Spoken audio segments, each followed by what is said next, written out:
La semaine du 22 septembre, le dirigeant de la planète s'est réuni ici à New York à l'occasion de la 80e session de l'Assemblée générale des Nations unies.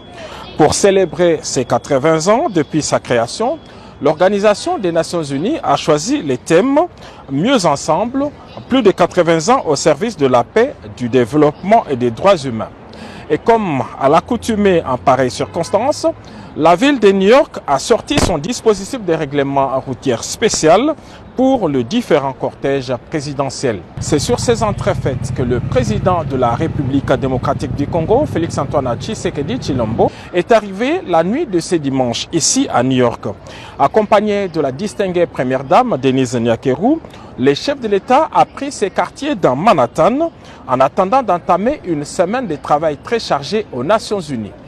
Désigné vice-président de l'Assemblée générale cette année, le président Félix Tshisekedi Tshilombo a la lourde tâche de remplacer le président en cas d'absence ou d'empêchement et de présider certaines réunions des commissions des Nations unies.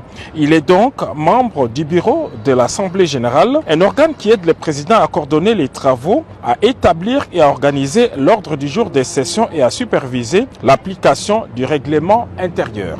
Les rendez-vous annuels des chefs d'État interviennent cette année dans un contexte très particulier, marqué par des tensions géopolitiques à travers le monde, des remises en cause du multilatéralisme et des crises sécuritaires.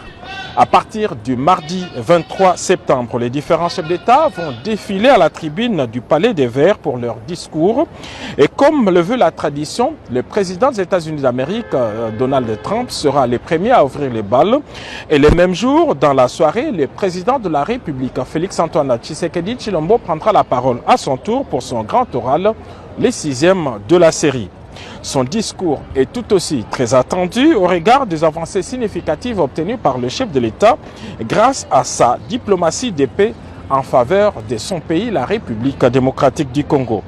Cette Assemblée générale est aussi l'opportunité offerte au chef de l'État d'intensifier son plaidoyer à l'international pour la reconnaissance du Génocoste. C'est dans ces cadres qu'est prévu un grand événement ici à New York avec les Fonarev en marge de cette Assemblée générale.